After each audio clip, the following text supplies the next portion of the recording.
seats. We're going to get started relatively on time. It's amazing. Thank you. Thank you all for being here. Good evening, distinguished ambassadors, delegates, honored guests, and friends. I'm Katya. I'm president of the Ukrainian Institute of America here, and it is my great privilege to welcome you tonight as we gather in unity on the occasion of the 69th session of the UN Commission on the Status of Women.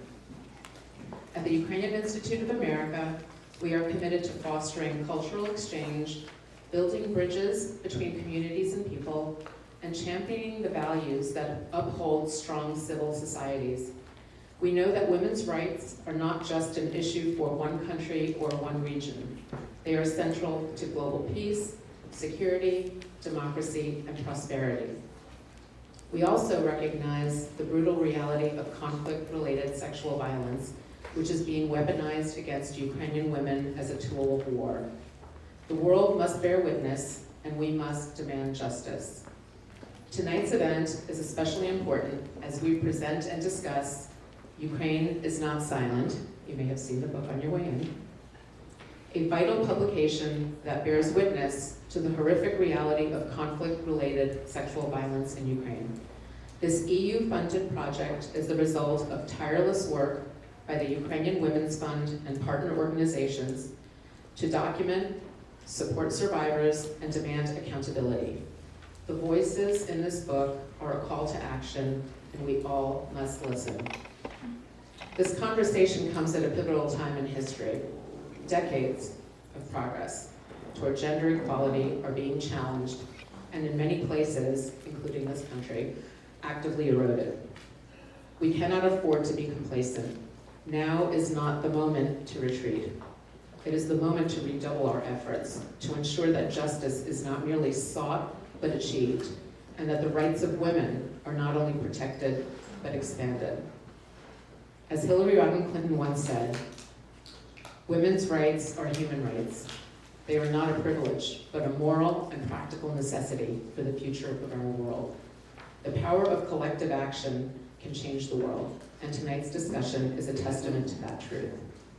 Before we proceed, please join me in standing for a moment of silence to honor the Ukrainians who have lost their lives in the ongoing war against Russia. Thank you. And now, it is my great honor to introduce someone who has dedicated her life to advancing the rights of women, Ambassador Milan Verveer. A trailblazer, a diplomat, and a champion for gender equality, she was the first U.S. ambassador for global women's issues and has worked tirelessly to elevate women's voices on the world stage. We are grateful for her leadership and friendship, and we are privileged to have her guide our conversation tonight. Please join me in welcoming Ambassador Milan Verveer.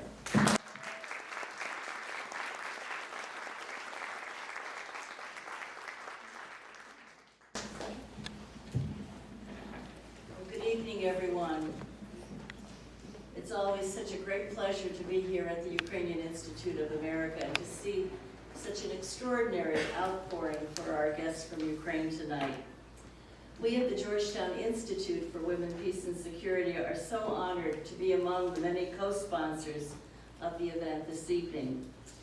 As the world recently marked the 3rd anniversary of Russia's brutal assault on Ukraine in its war of aggression, I'm sure you share my distress about recent events, from the vote in the General Assembly at the UN, when the United States unbelievably sided with Russia, to the conversation which I will not characterize, in the Oval Office. We're distressed too by Russia's increased bombardment of civilians and the terrible strikes against the energy system that have been exponentially growing this past week.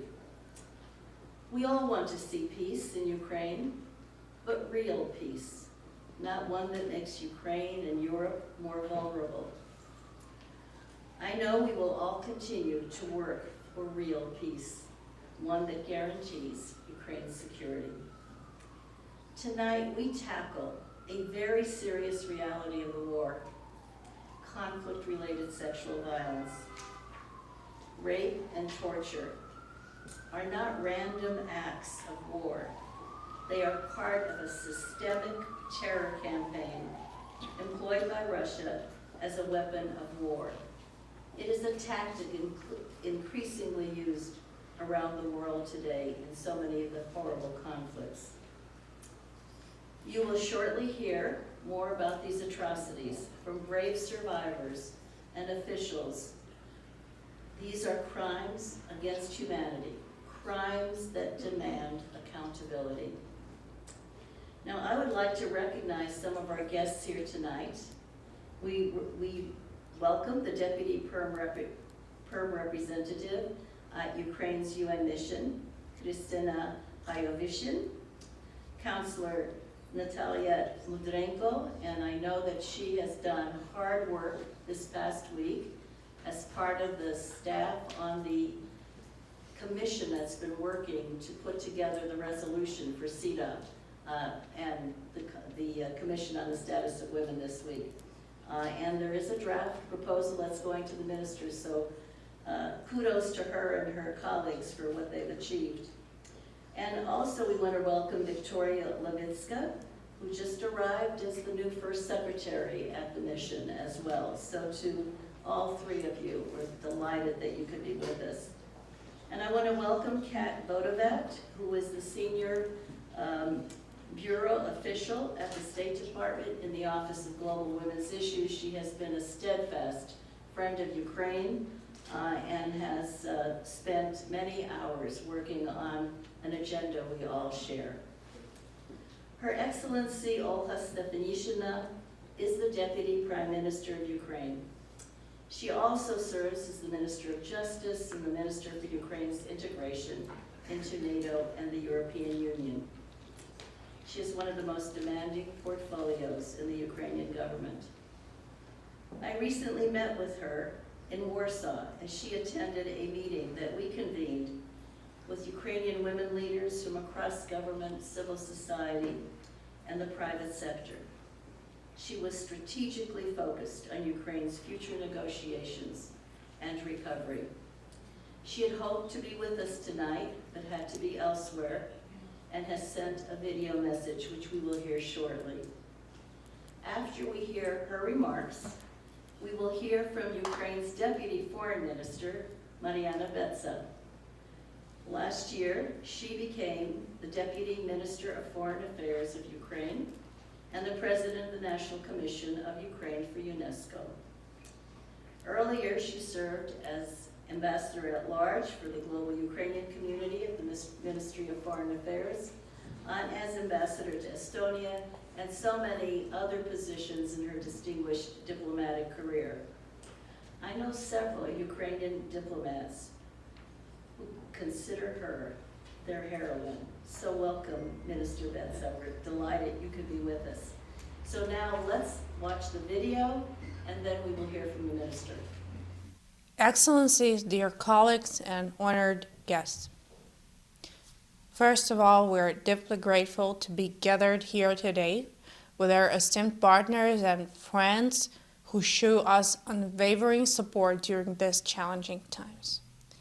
As I address you now, the Russian Federation continues committing atrocity crimes of war against Ukrainian people. Despite attempts to divert attention from the critical issue of justice, we will not allow any war crimes, including the crimes of conflict-related sexual violence, to go unprosecuted, unpunished. The book we are presenting today was released last year.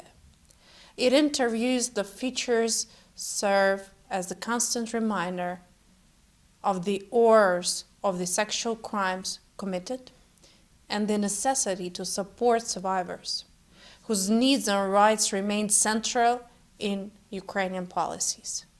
These are not just stories. We want these testimonies to be used to demand justice for the countless survivors of sexual violence related to the Russian aggression. The Ukrainian government stands firmly behind the call for armed survivors for the Russian Federation's inclusion in the UN list of shame a designation of the parties credibly suspended of committing or being responsible for the crimes of sexual violence in conflict. Earlier this year, Ukrainian survivors delivered a signed letter to UN Secretary General Antonio Guterres urging this action. We are determined to see the Russian Federation added to the list this year. This is not about politics. This is about functioning institution, the rule of law, and the punishment and accountability. I would also like to express my sincere gratitude to the Ukrainian Women's Fund and Folio Publishing House for their contribution to making this book happening, but also to standing for what is right. We will continue the fight for justice, for survivors, and for truth. And I thank you for hearing us out and being there for justice to prevail. Dear ladies and gentlemen, first of all, it's a great honor and pleasure for me to be here in this Ukrainian Institute for my first time. And thank you, Melanie, for your really kind words to our team here in Kyiv and in New York. Thank you so much.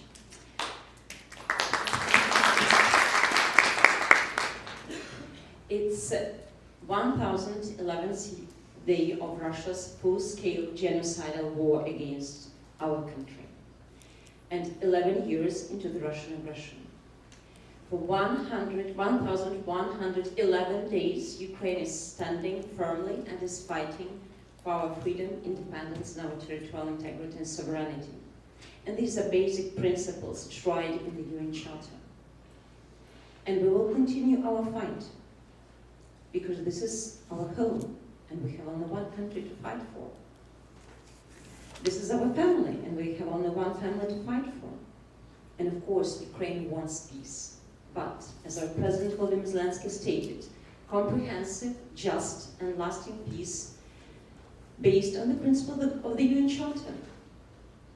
We need also justice to be served, and all war criminals should be held accountable for the crimes of genocide, aggression, war crimes, and crimes against humanity. Russia commits genocide on an industrial scale against Ukrainians, and its goal hasn't changed: to destroy Ukraine as a country, to destroy Ukraine as a nation, to erase our identity. What Russia does in the temporarily occupied territories, and also to our children deported to Russia, it tries to erase the identity of Ukrainians.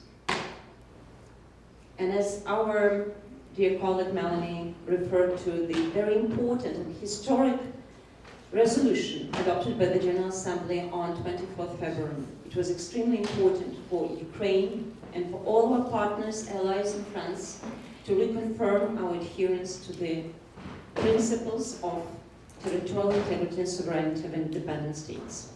We are very much grateful to everyone who supported us.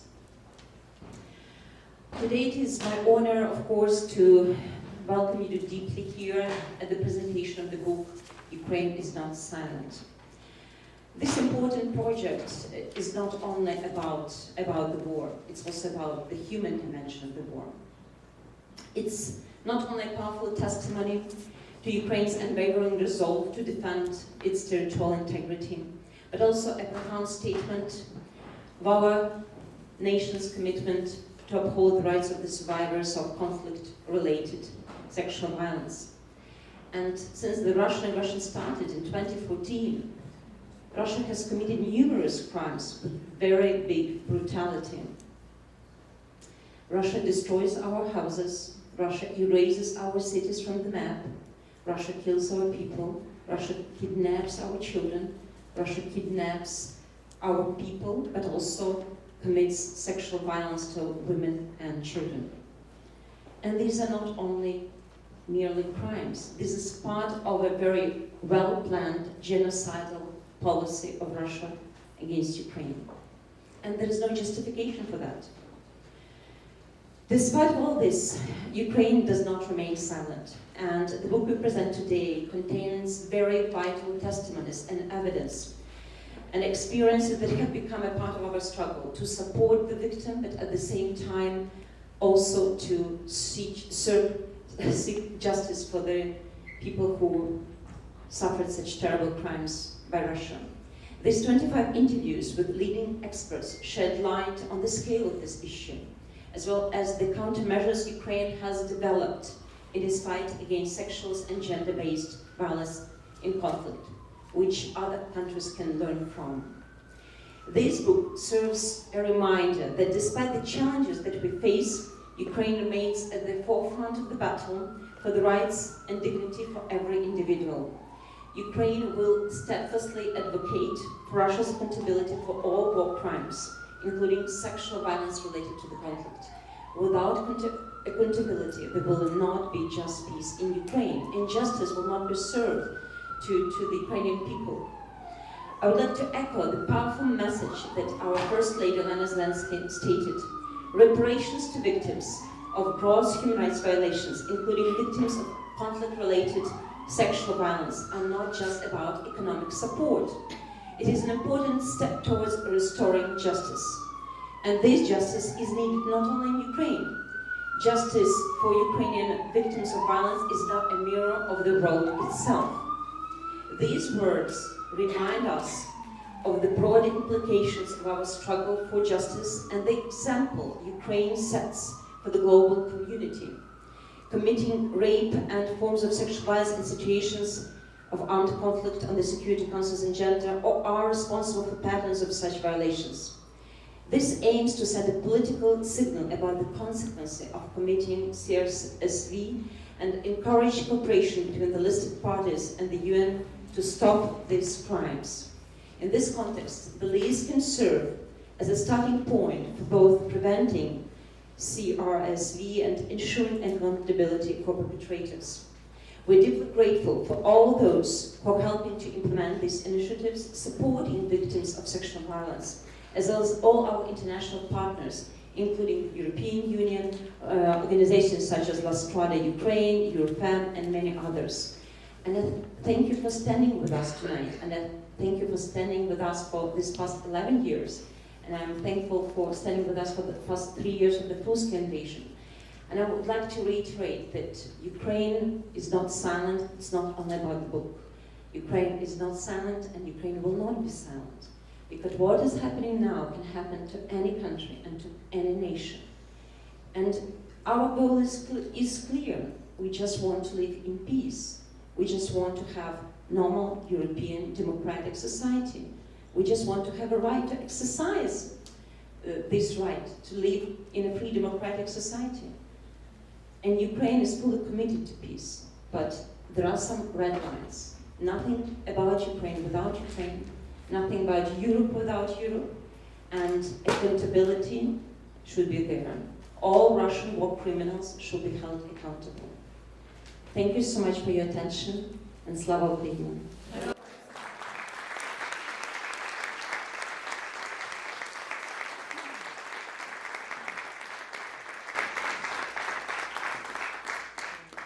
Our thanks to Deputy Foreign Minister of Ukraine, Halyna, and to Deputy Prime Minister Olha Stefanishina with her message from Ukraine. Again, good evening and welcome to all. I'm Irene Jarosevich, Irena Jarosevich in Ukrainian, from the World Federation of Ukrainian Women's Organizations, one of the host organizations of this evening, and I will be tonight's moderator for the panel.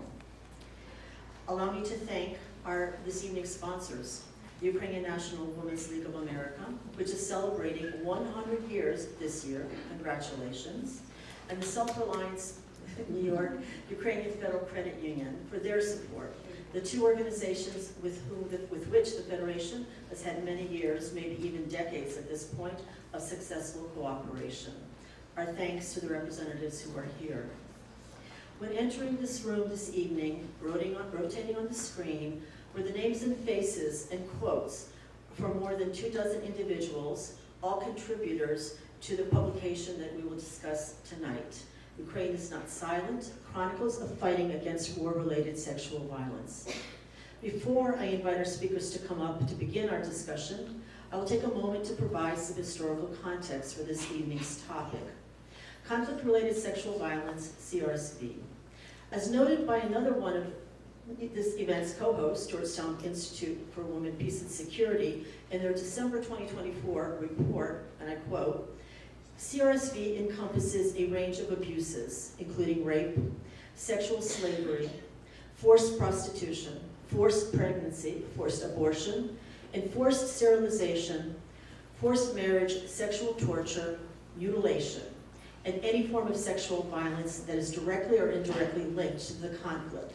Since 2000, preventing and responding to CRSV has become a regular pillar of the United Nations Security Council's Women, Peace and Security agenda. And yet, despite increased political attention and 5 subsequent UN resolutions explicitly concerning CRSV, implementing lags far behind the commitments, end of quote. Ukraine's recent efforts to implement timely and groundbreaking remedies to the victims of CRSV is part of this evening's discussion. For some historical context, in the 4th Geneva Convention adopted in 1949, the International Legal Code explicitly identified one form of CRSV, rape, as a war crime. Yet only a few years earlier, during the Nuremberg trials and the Tokyo War Crimes trials, in neither set of trials was rape included in the list of crimes that was prosecuted. 5 decades later, in 1995, at the UN's 4th World Conference on Women that was held in Beijing, the 30th anniversary of which we are, in fact, acknowledging this year at this year's CSW69, the final document specified that rape, not just by individual soldiers of the aggressor, but by individuals belonging to any armed groups, that includes paramilitary, police, and local militias, especially during wartime, is not only a war crime, but an element of genocide. This decision was in keeping with other than ongoing changes to international law.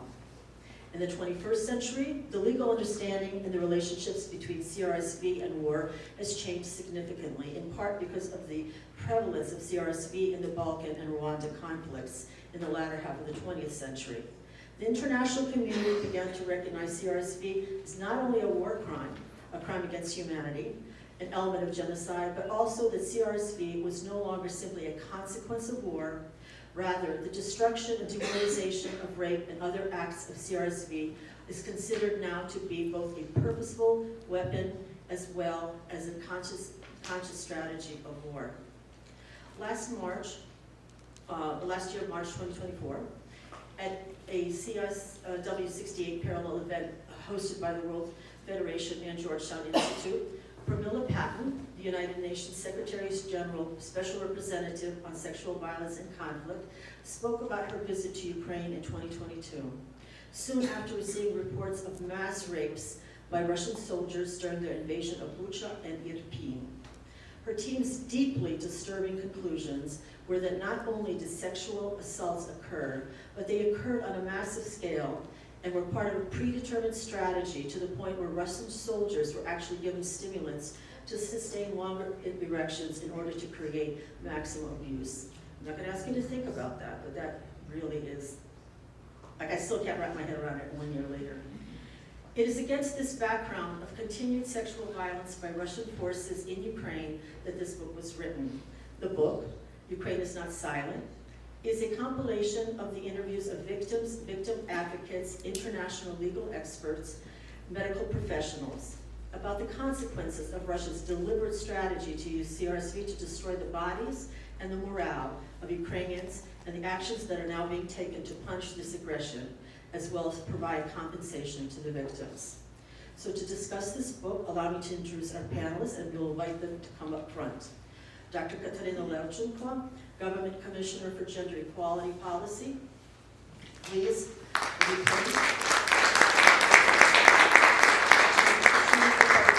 Editor-in-Chief. Sabine Fraser-Lunas, Representative for the UN Women in Ukraine. Sabine, also a contributor to the book. Natalia Karbolska is the Director of Strategic Development at the Ukrainian Women's Fund. The publisher of this book.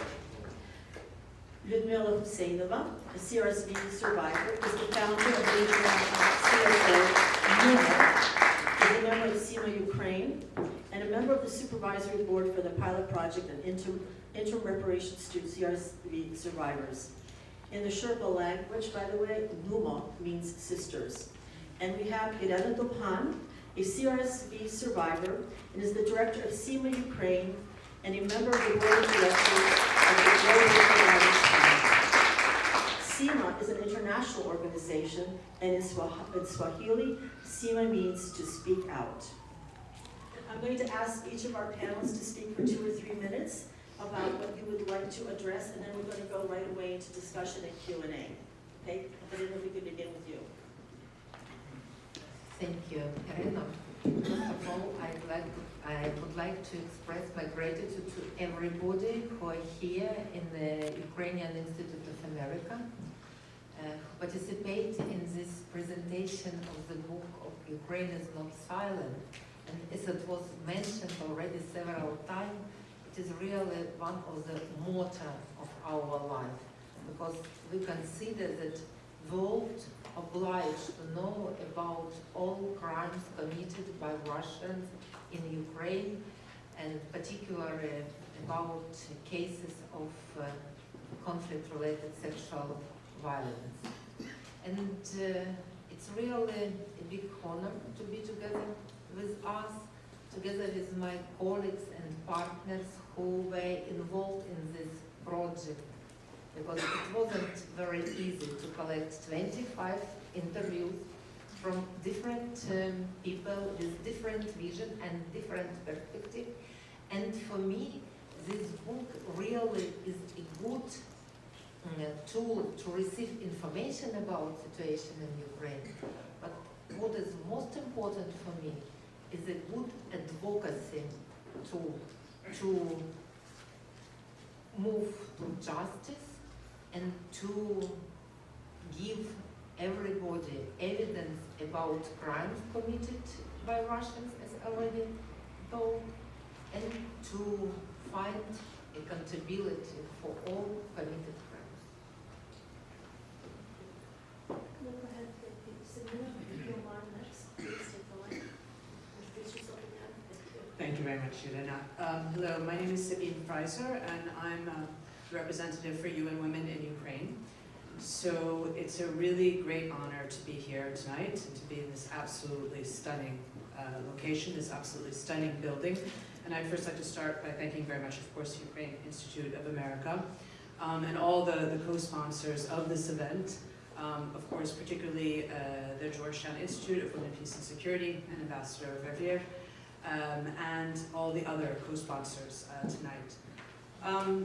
The government of Ukraine has been quite remarkable because it has focused on the prevention and response to conflict-related sexual violence from day one. There are very few governments who, within the context of a large-scale aggression, within the context of a war, decide to focus on conflict-related sexual violence. So it is amazing, and I think very much a demonstration tonight of the commitment of the government of Ukraine to work on this issue. Earlier today we had a session at the Commission on the Status of Women about gender-responsive recovery in Ukraine, and this is another area where we saw Deputy Prime Minister Olga Stefanishina, who also spoke there, to underline the importance of women's inclusion in recovery. So Ukraine is distinguishing itself as a country which listens very carefully to the voice of women in its own country to ensure that the recovery and the peace will be gender responsive.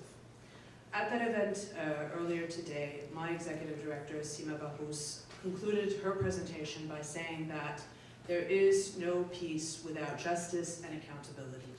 And several of the other speakers already spoke about that today, but that is one of the key points I think all of us in this room would agree we need to advocate for: full-fledged accountability and justice in any peace process. The other thing that is very important is that we have a survivor-centered approach, and that we ensure that the voices of the survivors are fully centered in any discussion about peace. And that's why this book is so important, because this book gives leadership, agency, and voice to the survivors. And we have here today on the panel 2 representatives of women's rights organizations, of survivors. Sema and Nostra Sestru. And this is also quite unique, that the survivors themselves are speaking out, and that is why this book is so unique, because very rarely do you see that survivors are taking their own voice in such a strong way. So just wanted to say that this is why tonight is such a special event, and I thank everybody for participation in this. And I just want to say on behalf of the UN, and it's not only UN Women, but it's the UN in Ukraine, we are committed to continue to support and the survivors and also the search for peace, accountability, and justice. Thank you.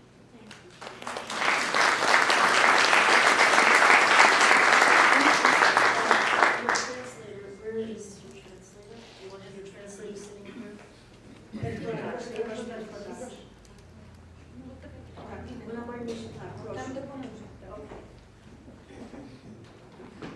Natalka, next please, yes. They should never read, yes, please. Yeah, thank you. I really, well, I wanted to first start from saying that we are really proud at the Ukrainian Women's Fund that we are part of the team who made this publication possible.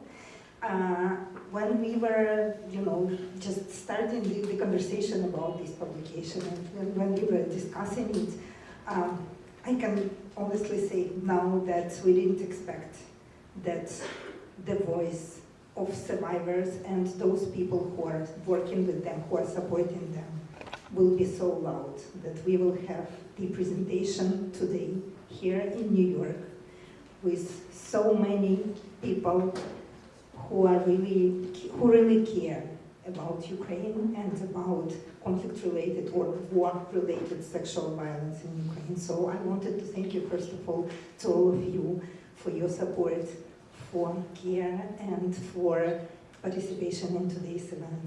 And my colleagues already spoke about the voice. So I also wanted to say a few words about the importance of the voice. I recall the meeting with conflict-related sexual violence survivor who is the member of SEMA and the colleague of Noma Sestre. She was in our office several months ago, and we asked her why she is not shy to speak about her experience. And you know what she said? She said, I'm speaking because I'm thinking about my sisters who are still at the temporarily occupied territories, who are in prisons in Russia and also the temporarily occupied territories, and how I will look into their eyes if I keep silent. And her phrase became a motto for me now. I think that I myself, it's important for me to be the voice of those women and men who are in Russian captivity, who are at the temporarily occupied territories, who cannot raise their voice openly. I think I have to be their voice, and we all have to be their voice. The organizations like SEMA and like Noma Sestri, they are the voices of survivors. They need our support.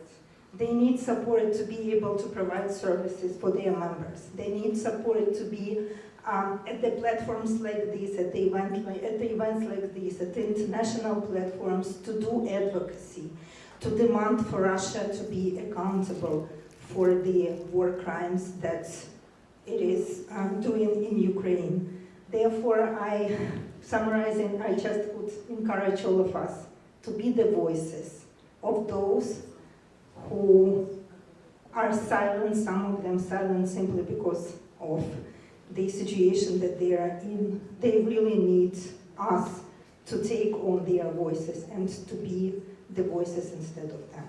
Thank you.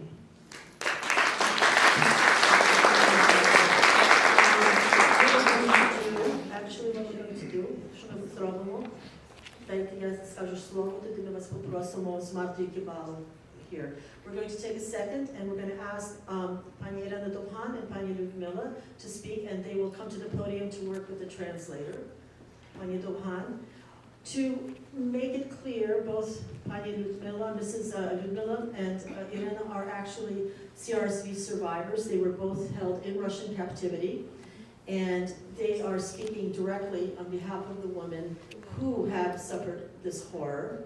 And I want to underscore very much that when this started, I want to tell you, nobody thought that this would become this. It was merely to record the stories. It wasn't thought that it was going to go on this long, become this big a deal. And I agree with you, without justice, so there's no accountability without no justice without accountability, and that is a really key message of this book. I want to just underscore that again. Я представляю тут організацію жінок, які пережили сексуальне насильство. I'm here representing an organization whose members are women who have suffered sexual violence. Ця організація взагалі існує тільки через те, що в Україні існує війна. This organization exists solely for the reason that there is war in Ukraine right now. Вона об'єднує жінок, переживших насильство з 14 по 23 рік. It unites women who have been suffering this abuse since 2014 till now, till 2023. Сама країна об'єднує жінок від 17 до 75 років. This organization unites women who are of an age between 17 and 75. Кожна з цих жінок пережила сексуальне насильство від військових російської армії. Each of these women has been the victim, the sufferer of sexual violence at the hands, at the bodies of the Russian soldiers. I don't think you can be heard. Oh, I'm sorry, maybe I need to speak a little bit louder. Okay. I'm sure you're listening intently. Plus, we have this lovely. Yes, we got a lovely background to deal with. It's actually very realistic, isn't it? Жінки, яких об'єднує сама Україна, проживають по всій території України. Ми маємо донеччанок, луганчанок, ми маємо жінок з Бердянську, ми маємо жінок з Київщини, Херсонщини і Сумщини.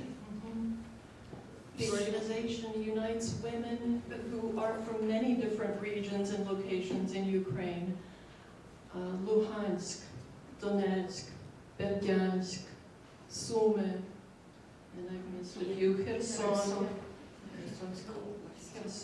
Всюди, де ступала нога Росії, всюди є страждання. Everywhere where the Russian forces entered, there is suffering. На цей час ми бачимо, як організація своєю задачею підтримати і допомогти жінкам, пережившим цю травму. Our organization sees as its mission to support these women, to help them overcome the trauma. Ми маємо просто чудові результати своєї діяльності. We have absolutely wonderful results from our work. Я впевнена, що колись світ буде цікавитись нашим набутим досвідом. I'm sure that the world will be very interested in the accumulated knowledge that we've gathered. Жінка після пережитої травми не мусить залишатися сам на сам з трагедією. A woman who has experienced this trauma doesn't need to be feel alone. Наша організація надає можливість спілкуватися, знайти нових подруг. Our organization gives a woman a chance to meet others who have gone through similar things, to find friends. І також стати соціально активними. And also to become social activists themselves. І це неймовірно важливо. And this is incredibly important. Наші жінки на деокупованих територіях, громадах, де живуть, переживши насильство, читають лекції по підняттю обізнаності в питаннях гендерно зумовленого і сексуального насильства, пов'язаного з конфліктом. Women who are in the occupied territories currently.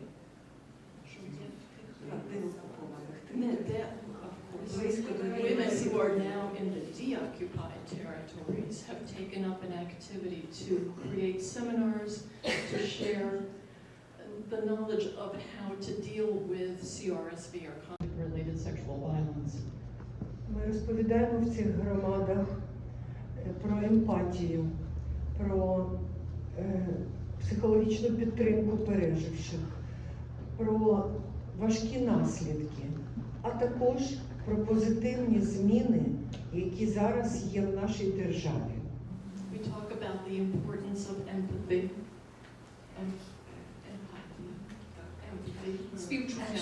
Ірино, як я можу попросити, давай багато тих думок ми можемо обміняти, коли буде дискусія.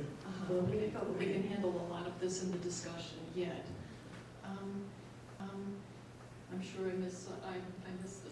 I just wanted to also make a point that Irina mentioned earlier to me, that her organization, SEMA, unfortunately or fortunately, has the rare opportunity to grow. That this is the kind of growth that you don't want to have in an organization because you do not want to have more members in your organization who have experienced conflict-related sexual violence. And it started off originally with just a few people coming forward who were actually even afraid to speak out, to the point where now that they have кілька тисяч, так, вже є членів різними. Зараз більше 60 жінок і ще десь 10 жінок знаходяться в стані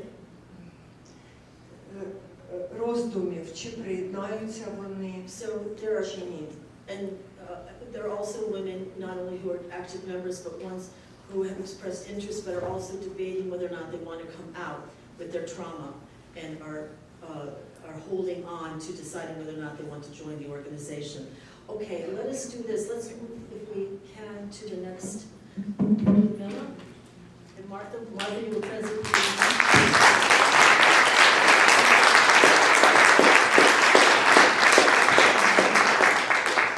Дякую, Марта. Дякую всім вам за ті роки, котрі ви займаєтеся цим питанням. Thanks to everyone that you're taking an interest in this question, in this topic. За ті роки, коли ви втратите ці роки на те, щоб допомагати, підтримувати постраждалих. That you were taking the time over these years, you've taken so much time to find out about these things that we have experienced and to work to help us. Ми сьогодні представляємо книгу, де є і мої спогади, і спогади Ірини, і спогади чоловіків, котрі пережили насилля, пережили під час окупації або під час полону. We're presenting a book today that shows it's based on the experiences of our sisters and also the men who have suffered sexual violence as well. Ви знаєте, я також пишу книгу, і вже 2 роки я зупинилася, тому що ті спогади, вони чорні. Я не можу згадати деякі події, які відбувалися протягом цих 3 років. I've been working on a book over the last 2 years, but some of the moments in it are so dark that I just have difficulties keeping up with the pace of the work. Нещодавно в Варшаві я зустрічалася з однією молодою дівчиною, сказала, що я не можу далі писати, бо чорне, просто чорні сторінки. А вона сказала, залиште ці чорні сторінки, хай вони будуть в вашій книжці. And I just had a meeting with a young woman who encouraged me to face those dark moments, make them part of the book. Але я хочу, так буде, так, вийде книга, де буде багато чорних сторінок. Але я хочу, щоб була справедливість, і коли ця справедливість буде досягнута, я тоді на тих чорних сторінках буду писати білою фарбою все, що я обов'язково згадаю. But But the most important thing is that the book lead to social justice. There will be black pages in this book, but I will write on those black pages with white ink.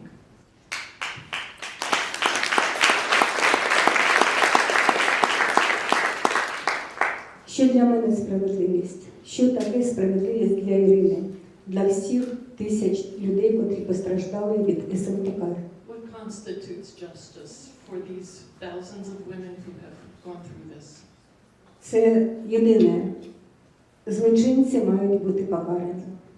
The criminals must be punished.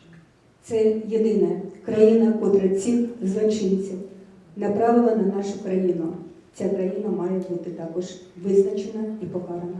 This is important, the crux of it. The country that invaded us and has harmed us must come to justice, be brought to justice.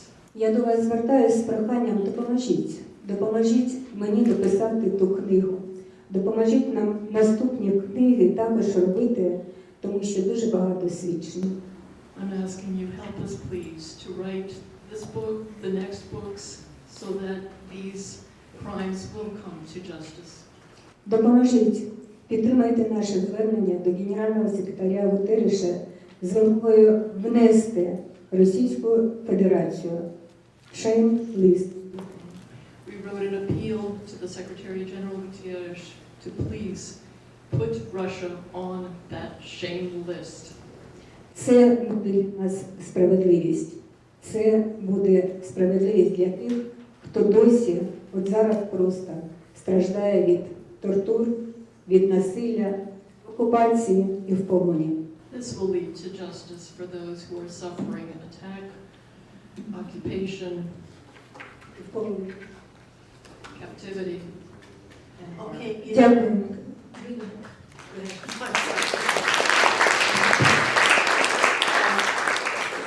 Ludmila, if you can explain, how about this? I'll translate myself really quickly. Людмила, можете сказати, минулої весни, яка велика була зміна? I'm going to ask Ludmila right now to explain in last spring the big change. I think one of the, for those of us who work with this, it's well known, but I think it is important to underscore how unique the Ukrainian experience is and how bold the Ukrainian women are being. This is genuinely the first time historically where Ukrainian women are seeking compensation for these crimes before a war crimes tribunal. There is usually, the process is you wait for a war crimes tribunal, and then if they're found to be injustices, the victims are compensated. Ukraine has gathered supporters throughout Europe and really the world that are willing to compensate the victims prior to a war crimes tribunal. And I'd like Ludmila to explain this a little bit. Просто поговорити, що відбулося минулої весни, пов'язане з тим, що компенсація почалася міжнародна. Так, це унікальна історія в світі, бо йде війна, а держава і весь світ допомагає не в словах, а допомагає реально отримати репарації постраждалим від СМТК. Ukraine is really paving a unique path here. Ukraine is the first to come out with demands for reparations and recognition of the harm during wartime itself, not waiting for the war tribunals afterwards, after all is said and done. And this is the bravery to be doing it in the process of it. Ви знаєте, що на сьогодні вже звернулося більше 700 людей за отриманням цих репарацій. Ці люди визнали себе постраждалими від сексуального насилля. So already 800 people have filed for reparations, that they are admitting that they have been victimized and that they are due this kind of reparation for that.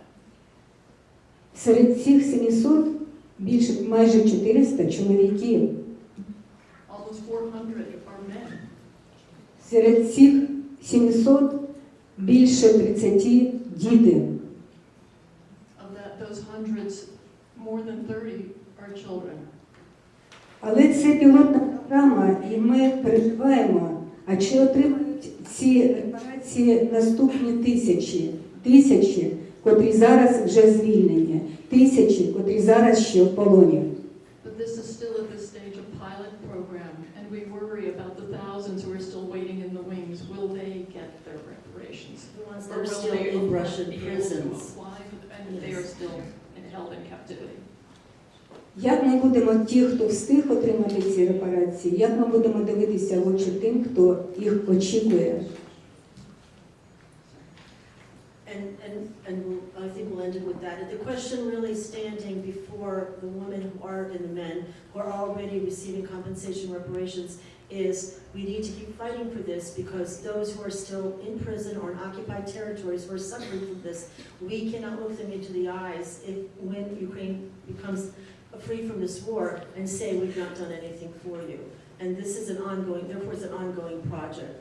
I'd like to also underscore really, I don't know, I was the copy editor for the English language version, that's why I'm feeling free that I can speak on this topic. This was not, I don't know that Ukrainians themselves understand how unique and incredible this is. There's nobody in Europe has ever done this. Deputy Prime Minister Stepanishina received the fundings for this from the EU, and as both Katarina and Natalka mentioned, when this project began, it was merely to record sort of the history, and it was not set out to become trailblazers in justice.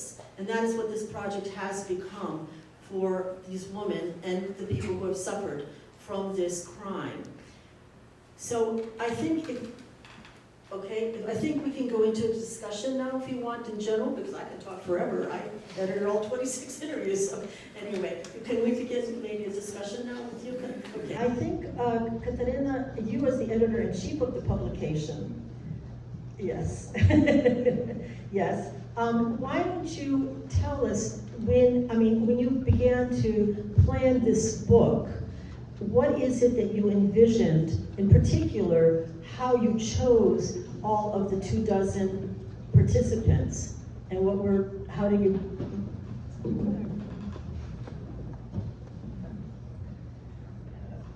Okay, let's start with the second question. How I found all these participants. Honestly, it wasn't so difficult. At the time, we already signed a framework of cooperation with UN. It was signed by Olga Stefanishyna and Pramila Patan. We created an interagency working group on combating conflict-related sexual violence, and I'm a chair of this group.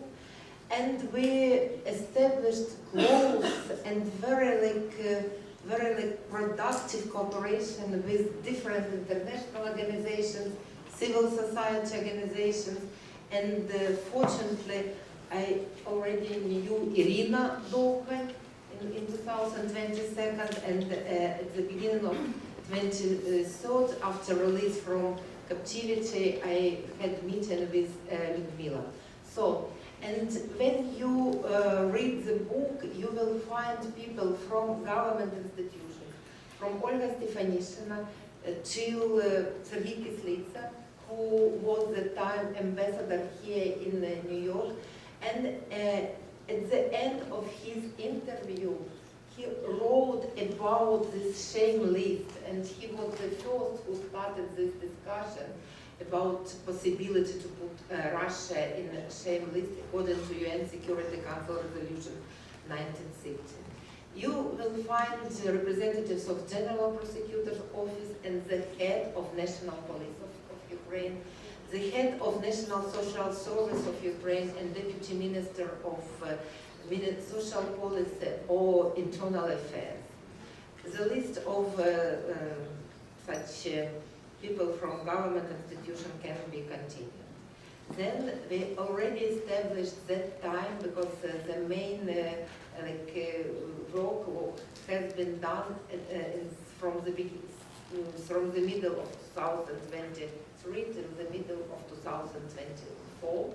And we already had good cooperation with a lot of international organizations, and you find the interviews of Sabine is here, and director at that time of UN Population Fund and different specialists, as well as with two world-known organizations like Mukwege Foundation and Global Survival Fund.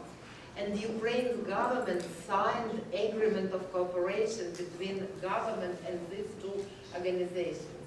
Not only with UN, but with organizations established by Nobel Prize laureates, as well as with Ukrainian Women Fund, UFM, Lasrada, and others.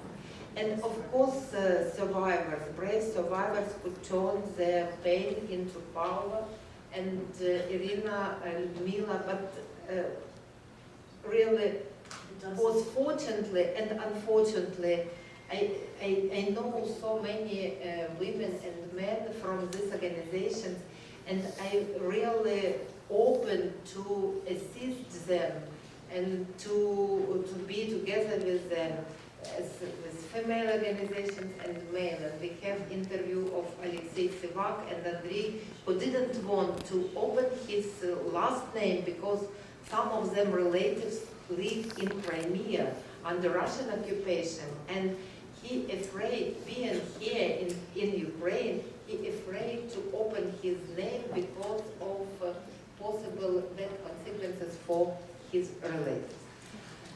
It wasn't complicated, but for us it was very important to put all interviews, because all interviews were published in national and local media, and it was a big national-wide advocacy campaign to bring more knowledge about this crime to society, and also about services already existed for those who in need, and to describe what does CSW mean and why it is important to organize such services throughout Ukraine.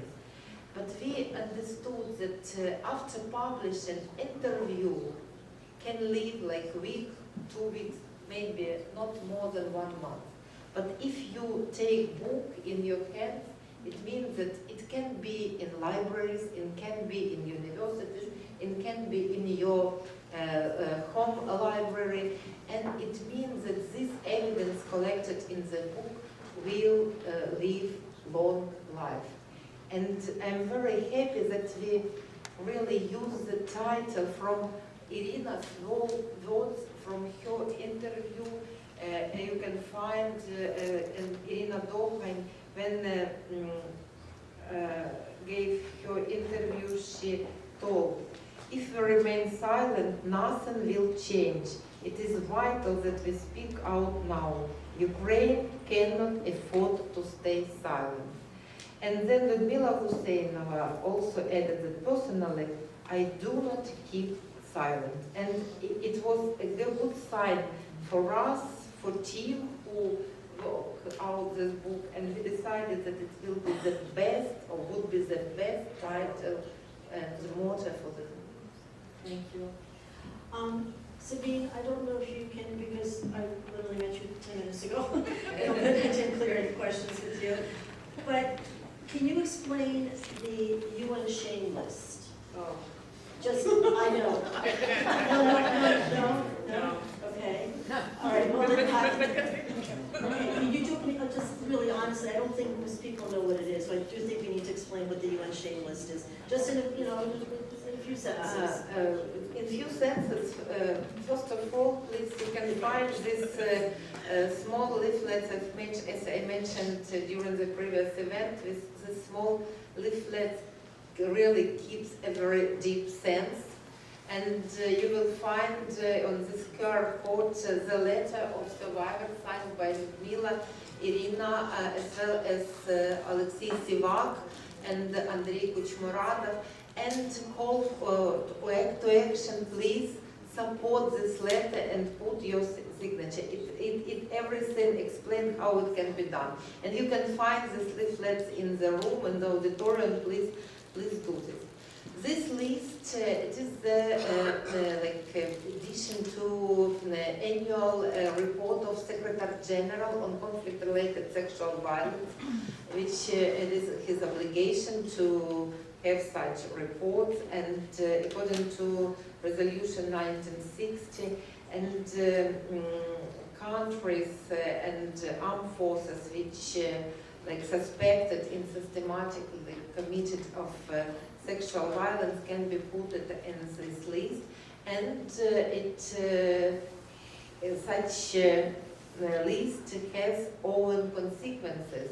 For example, these countries cannot send their armed forces to any peacekeeping groups and don't take part in So it's not just peacekeeping operations. it actually has legal teeth. Yes, of course. And already Ukrainian diplomats, together with civil society, together authorities, and together there was decision of UN, and Russia already in shame list according to another procedure for crimes against children, so-called Gamma procedure.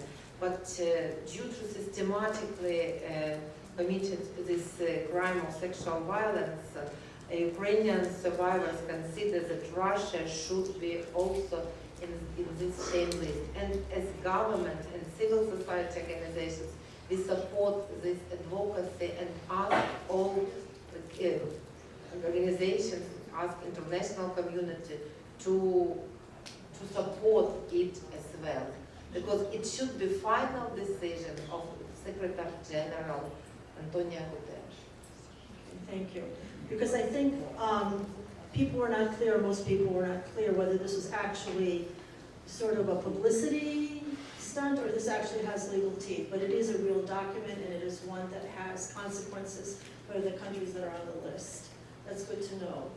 I also, before I forget, because I did want to underscore, when both Irina and Ludmila were speaking, I think even though it takes courage to come forth and admit to what happened to you, the reason it takes courage is that you really need to explain what happened to you. You can't just say, I was a victim. The woman and the men are asked to describe in detail. This has two purposes. One, it is documentation for the future, that when there will be war crimes trials, that already the evidence has been gathered and it's not 10 years old or 15 years old. That's one reason. And the second reason is that the European foundations and organizations that have agreed to provide compensation to these women, because usually it is the accused country and then the aggressor country that ends up paying the compensation. But right now, Russia is not in the process of being convicted of any war crimes trial. So who is going to pay this compensation? In fact, there are two foundations, yes, if I understand correctly. Natal or Sabine, yes, can you speak to that? Thanks very much, Halyna. This is exactly what I wanted to speak about. So this question I'm fine with. Read your mind. Thank you very much. Yes, this is very, very unique that while the war is still ongoing, while the Russian aggression is ongoing, that this compensation scheme has started. So there are two international NGOs who have been working together with the government of Ukraine on running a commission which is reviewing claims for conflict-related sexual violence and then providing compensation. But this is only a pilot initiative. It's only a very small amount of funding that has gone into this, and the real systematic reparations program will be possible based on two laws which the government of Ukraine passed and the president approved in December last year. So now there are two laws which are on the books for reparation. And what that means is that there will be a formal governmental system put in place to ensure that survivors receive reparations. Now, around the world, there have been previous experiences of having these kind of commissions and reparation systems. So in Kosovo, in Bosnia and Herzegovina, in Colombia, and other countries around the world, you've seen these kind of institutional reparation schemes. One of the key aspects is the financing for these reparations. And right now, that is still a big question mark. So when the laws were passed, it was indicated that the financing would come from international donors and other resources, which could mean from the Russian Federation, could mean from, for example, the frozen assets from Russia. But this is not something which has been at all agreed yet. It could also be coming from international donors, from the World Bank, from other international donors. But again, this is one of the key issues, I think, in terms of advocacy, which is important to emphasize, is the need to finance these reparations. Because right now, we have, based on the pilot scheme, over 700 cases. But particularly if we take into account those people who are currently living in Russian-occupied territory, the number of cases is clearly going to be above the 700. According to the Office of the High Commissioner on Human Rights in Ukraine, they consider this the tip of the iceberg. So potentially there's going to be thousands of cases. This is going to cost a lot of money and really require a huge advocacy effort to ensure that it's financed. Thank you, Sabine. Thank you, Sabine. You were the publisher. Your organization technically was the publisher. And so if you could comment a little bit about that process and for your organization, how that worked. I think I said at the beginning that we didn't expect that, you know, this publication will be so powerful. And for me, again, this is, you know, the power of the voice. Indeed, we were one of their first projects, which started in 22, immediately after the beginning of the full-scale invasion, aimed at supporting the response to conflict-related sexual violence. We were in Ukraine at this stage just beginning, you know, to develop the systems on how to respond, how to document the cases, and in many cases we were learning by doing. In many cases we were learning from the other countries' experience. Since I've been mentioned Kosovo and Balkan countries, we were also learning from the other regions, other parts of the world. But what was important, I think, for us is that we localized this experience, and we developed, I think, in Ukraine our own system. And speaking about the systems, I think it's really important what we did in Ukraine and what we continue doing is the way how we are transforming the voices of survivors into the policies, both at the national level and also international level. We are changing the international order. And I think we as Ukraine really should be proud of this. One more thing I wanted to say, and if I may, I also wanted to quote, one of the interviews in the book, and this is the interview of Sabine's colleague, UNFPA representative at that time. He said that sometimes assistance is not sought for years.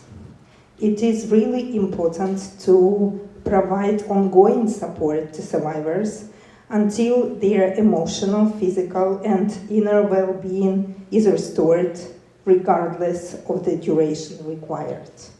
And I think time is really important here.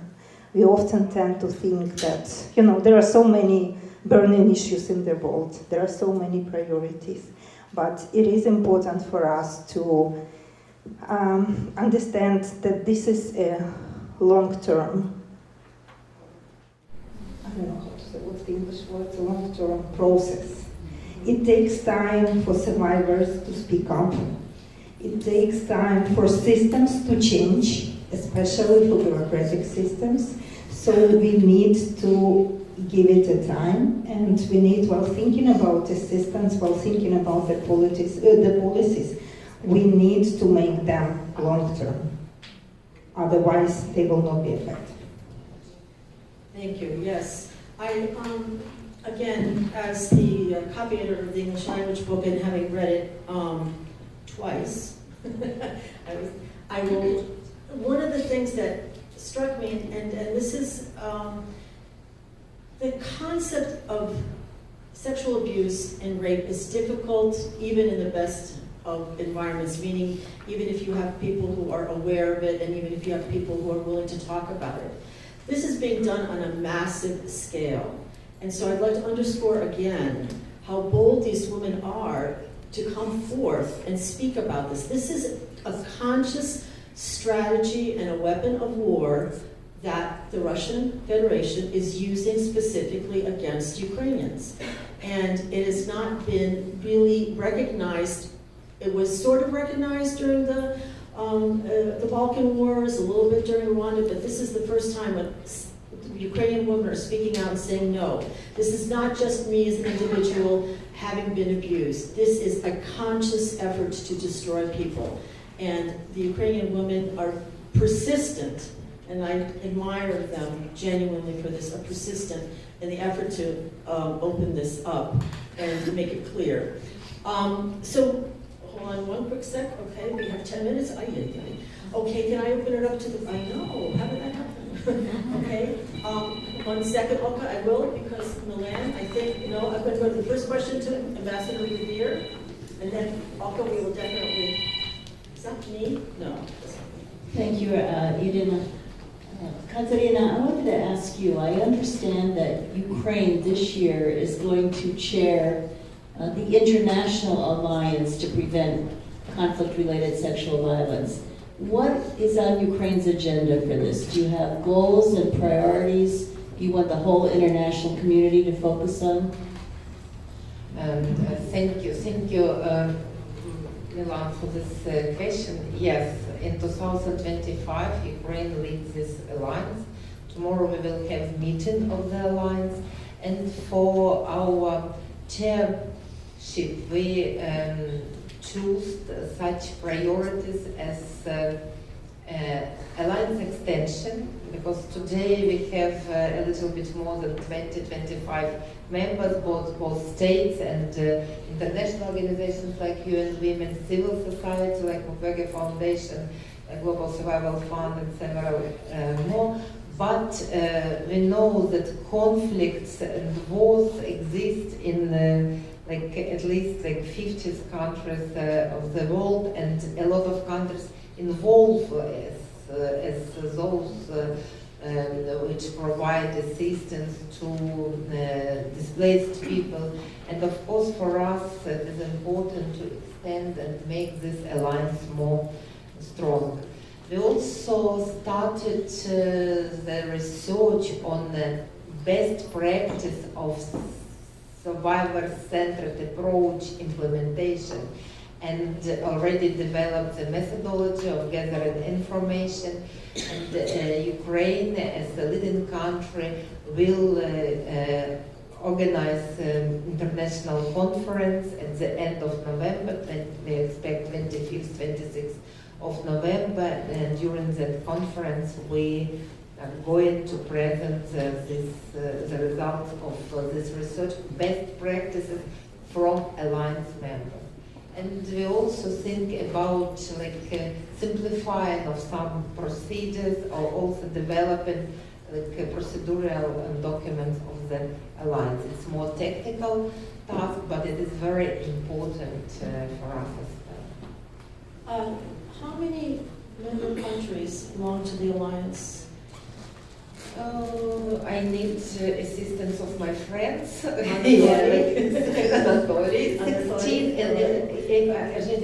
16 or not more, around 21 countries already. So 21 members in total, and then we have around 16 countries and also international organizations and civil society organizations. So 16 countries in other And alliance was initiated of Great Britain, and I see Sonia with us and representatives of Great Britain, and it's really so strong global initiative, and we would like to continue our way, and because if you read about this alliance, you understand that it has a very strong commitment and aim about putting survivors in the center of all types of policies. It is, to underscore, it really is again, the first global effort that, because right now war crimes take place on a per war or per country basis, and this is an effort to recognize that this is not sort of a one-off in each country, that sexual violence, conflict-related sexual violence, is a worldwide problem and needs to be dealt with on a worldwide level and not on just a case-by-case basis. Okay, Oka, from one of our sponsors, Ukrainian. Hi, I'm from Ukrainian America, Ukrainian National Women's League of America. I happen to be the VP in charge of membership. My question is, we have a magazine journal that comes out 8 times a year, and we have not yet touched this very tough topic. What would be a first introduction? I know women in our group are aware, at least many of them. How would you introduce the topic in our Nasza Życia, our magazine? Okay, so I would actually answer that because we know I would answer that. I would like to introduce Zoriana Holovata, a member of our World Federation of Ukrainian Women's Organization, who in fact, Oka, has been asked to write an article about this. So we will be, honestly, this is a difficult topic to introduce, and I can't say that Nasza Życia maybe would be the easiest way to begin this, but this is also, remember, the book just got published 2 months ago, right? So yes, we will be, for sure, reaching out to Nasza Życia, and Zoriana and I have already discussed that. Я можу сказати. Okay. Go ahead. Я попрошу Ліну Куч попрошу перевести те, що я хочу в 2 словах. Я би вам таку тему, можна зазначити цю тему. Україна, точка. Незламність, точка. Гідність, точка. I would like to present this topic in 3 words. Ukraine, dignity, unbroken, .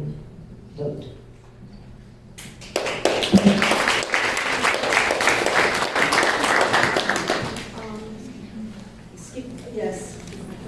Hi. Good to see you. Yes, Halyna Skipalska, Ukrainian Foundation for Public Health, HealthRight International. First of all, thank you very much for this book, for this very brave project, for very brave stories. It's very important. I want to say a few words. So some of the questions I had in mind already were asked, and I'm grateful that you covered new law, covered reparations issue, which is really very unique and important for Ukrainians. We, as the Ukrainian Foundation for Public Health, also run a Safe Women Hub platform with support of UN Women, and we have 117 survivors of sexual violence related to conflict who are not ready to be documented. And we know that there are hundreds and probably thousands of those who are survivors who live in temporary occupied territories or are in Ukrainian territories and are not ready to even speak.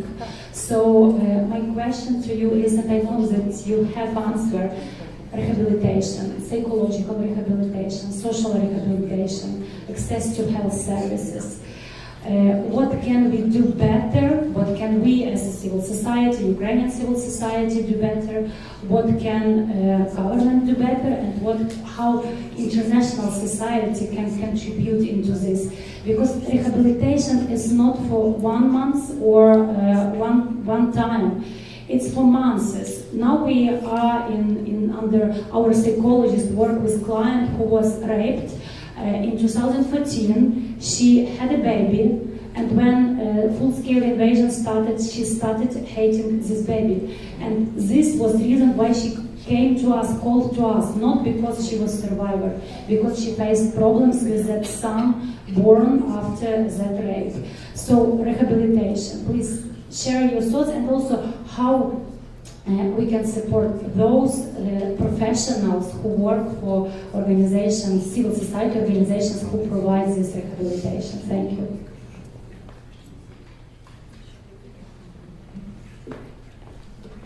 Well, Johannes, thank you for the question. Starts the round of responses. I think I will say, yes, we have only a few minutes left. Not that I want to cut you off, but let's go ahead. Yes. Yeah, I'll be quick. I think women's organizations is part of their solution.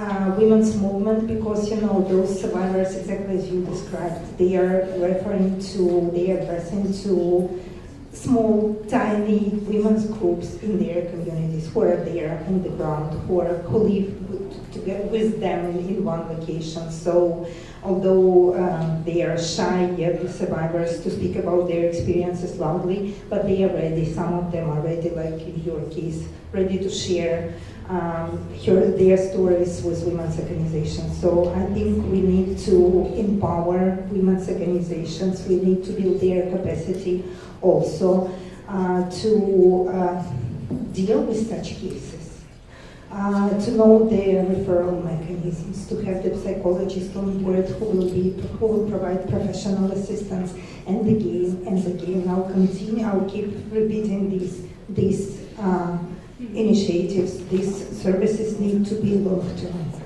And we also, as the women's movement, as the feminist movement, I think we need to be to be again the voices. I'll finish from what I started. We all need to be the voices of Tema and Numo Sestre. We need them to be engaged more in the movement, and we need the opposite, the movement, to speak on their behalf. I think we are doing really, good kind of steps in this, but we definitely, all of us, we need to do more. I will say that feminism is alive and well in Ukraine, and right now much more alive and well than in America. So everybody okay. I think on behalf of the Ukrainian Institute, we are being invited to a reception in the back. I'd like to thank everybody for coming. If there's any other comment that needs to be made, please make it now. And got it? Okay, it's not a comment. I just would like to say thank you to everybody who was involved in this real important journey and important work. And I have my gratitude to you, and not only to you, Irena, as a government commissioner. I have this such symbolic, symbolic things just would like to give to you. It's for your leadership, for your activity, and on ensuring gender equality and defending women's rights in Ukraine and worldwide. But not only to Irena, I would like to say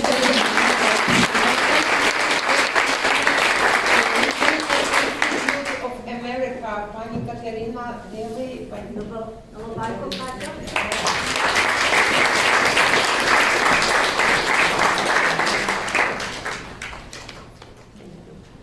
also to Marta Kibala and World Federation of Ukrainian Women Organizations.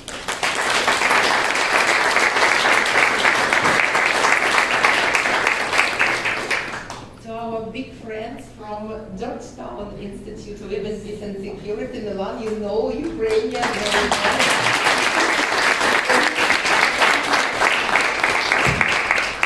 To our distinguished colleagues from Ukrainian mission here in New York, to Christina Gayovishin.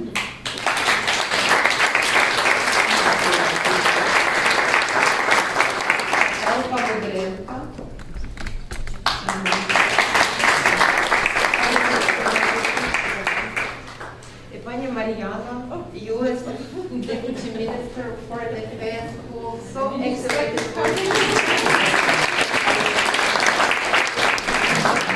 I also would like to give the gratitude to Союз Украинок America, maybe who Mariana, Oksana, Mariana.